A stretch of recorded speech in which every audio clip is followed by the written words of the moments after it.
now we are going to find out today, right now, how humour can help open up the consumer wallets. And here to tell us more about that is Paddy Gilmore. So please give Paddy a very warm welcome. Great stuff. Thank you very much for coming along today. Cool. So we're going to start with an ad, a funny ad. And here it is.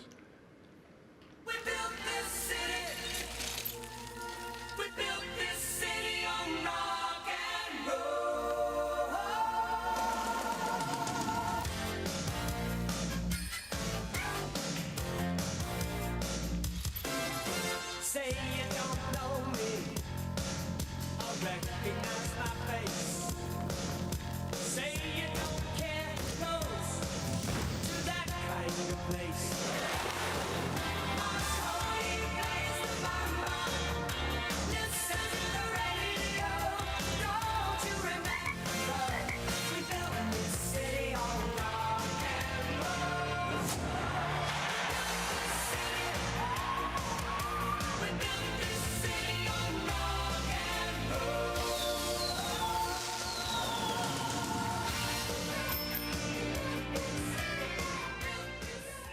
Cool. Okay, I started with that because I actually worked on that campaign back in 2014. That was for 3, obviously. And it was great fun to work on it. But what we're going to look at today is why humour's a great way to open your customers' wallets. In other words, why it is that three decided to use a singing cat to sell their mobile phone networks. So you might wonder, well, you know, what we're going to look at. So it's basically 3 parts. One is, who the hell am I? The second one is like the obvious reason for using humour. And then the really meaty bit is the third bit, the 3 key business reasons for using humour. Okay, so just to kick off, I started studying humour pretty much thanks to this lady here. You might well recognize her. She's obviously Yoko Ono. Most people know Yoko Ono as the wife of this guy here in a very little known band called the Beatles. I basically did a master's in history of art about 20 years ago. And as part of that, I was looking at conceptual art. And Yoko Ono is a very well-known and very admired conceptual artist. And what interested me is how she used humor in her artwork. So I was looking at pieces like this. And this is a painting to hammer a nail. So basically, you actually hammer the painting onto the wall. And what interested me was why she was using humor. Why do artists use humor? Where does that come from? What are they trying to achieve? And then on the back of this, basically I discovered something called humor science. And to me, previously, I thought a science was, you know, physics, biology, chemistry. But I didn't realize there was actually a lot of thinking had been done in humor. Why it is that we all use humor. There is no civilization on Earth that has been found to be without humor. We also know that it's an innate thing. When babies are born, the first thing they do is cry. The second thing they do is they laugh. Even babies who have been born deaf and blind, they're not imitating. It's an innate thing that we have. So in other words, humor science is taking all this knowledge and putting it all together and seeing what it leads to. So what happened is I then went into advertising and I started to work with companies, both as a creative and as a strategist, in terms of working with them on their humor, so they can understand the best type of humor to use with their audience, to use it both safely and effectively.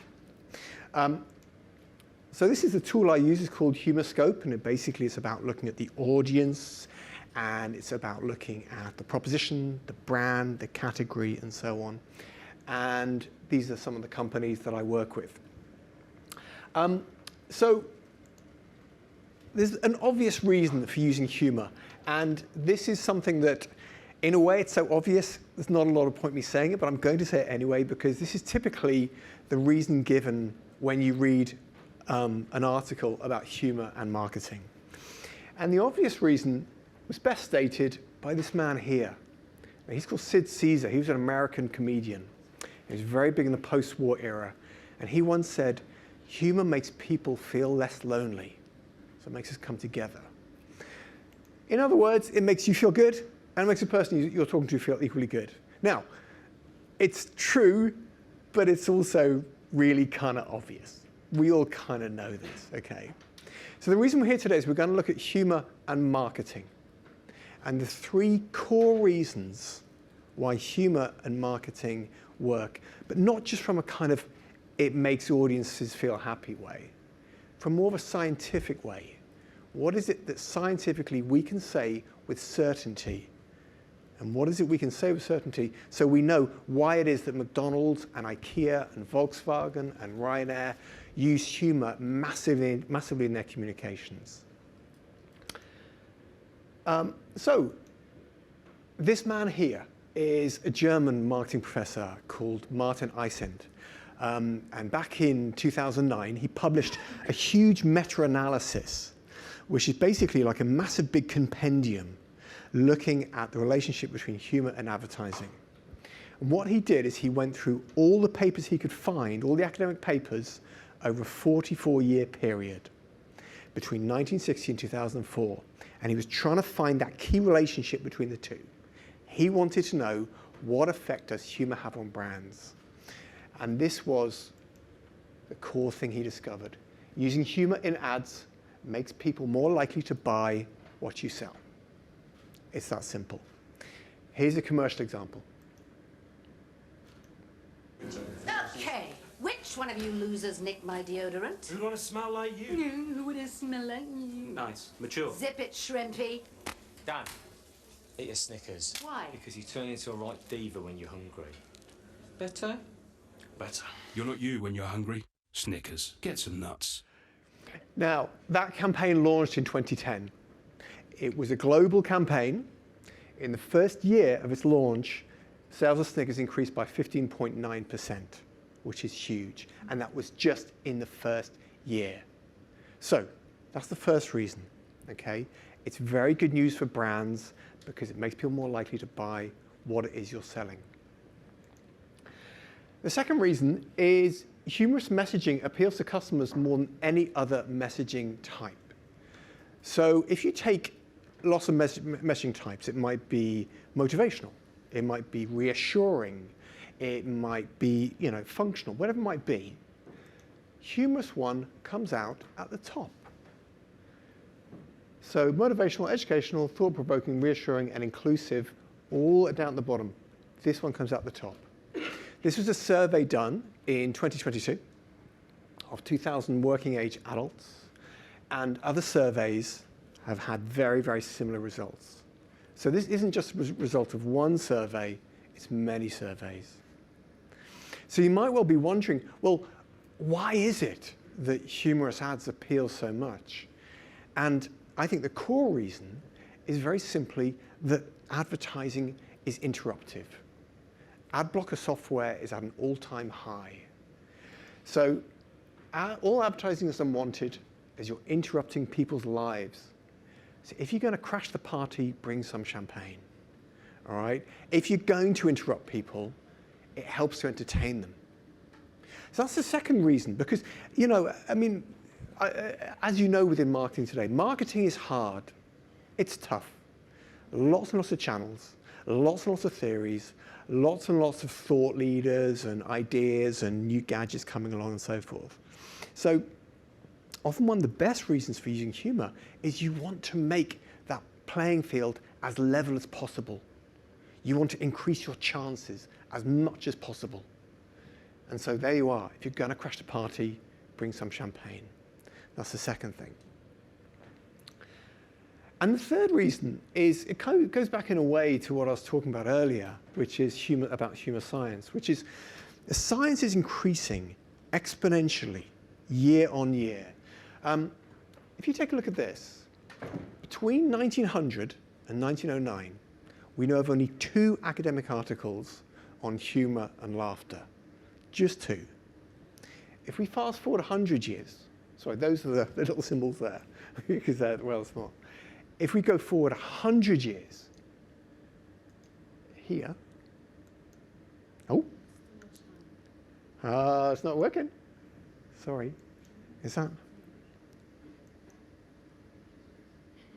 I don't know why it's not working there. Oh, No, no, can you go back a bit? Go back one more. Oh, yes, it's working now. It's working now. Okay.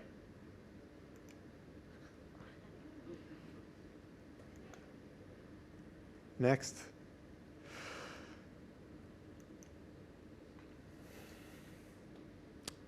Sorry.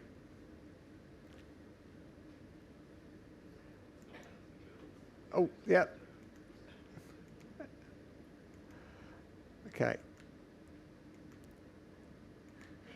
Okay, there was a slide in there. Basically, there's a slide in there. Sorry, it doesn't seem to have appeared. Yeah, that's the one. That's the one there. You briefly saw it. You briefly saw it. Okay, so between 1900 and 1909, 2 articles. 100 years later, between 2000 and 2009, there were 440 articles, which is an increase of 21,900%. All right? So it's literally getting more and more and more. We know a lot more about how humour works. So there it is. There it is. Okay. All right. And then that's that big percentage. Now, if you look at this ad, it's a funny ad. I don't know if you can see it at the back of the room. It's for Spider-Man pasta. Okay. So obviously the tin's hanging off the thing. Okay. So that's a funny ad. And this is a funny ad for The Economist. It's lonely at the top, but at least there's something to read. Okay. So what this science means is very simply this. These ads don't look similar. One is just image, one is words. You know, one is that they're very, very different, and they use different humour mechanisms. They use different ways of doing what they do, but they still amuse us, and they're still extremely effective. And what humour science now means is that we can understand why it is these ads work in different ways. So this means that when brands come along and they say, well, we're nervous about using humour because it's subjective, or it doesn't cross borders, or it could be toxic. My argument which is evidence-based, is that we now know enough that we can say, okay, we can go in this direction, and we can do it safely, and we can minimize and possibly even eradicate the risks. Because we know so much about how humour now works with things like gender, socioeconomic status, age, cultural views, and political views. And what's fascinating, what I love about what I do is that, you know, without wishing to sound smug about it, is that these things are always changing. The things that we've talked about this afternoon in the previous session, talking about kind of, gay rights, queer rights, talking about disability inclusion and so on and so forth. These are all the time coming into the kind of cultural debate. And so these are things that obviously brands have to be aware of if they're trying to make a humorous campaign. So just to sum up here, humor's really good news for brands because it makes people more likely to buy what it is they sell. It's good news for customers because it's their preferred messaging type. And it's good news for effectiveness because, we now know so much more, year by year about how humor works within marketing. So thank you very much, for listening. I'm going to finish on another funny ad. Sadly, I didn't work in this campaign. I would have loved to have. But this is a Volkswagen ad. I'm a big fan of Volkswagen's advertising over the years. And obviously, if you have any questions, please feel free, to kind of ask me afterwards. It's cool. Okay.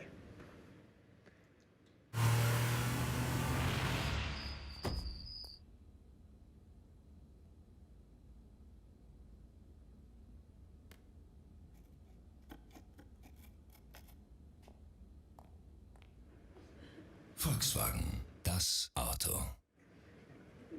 Great stuff. Thank you very much. Thank you.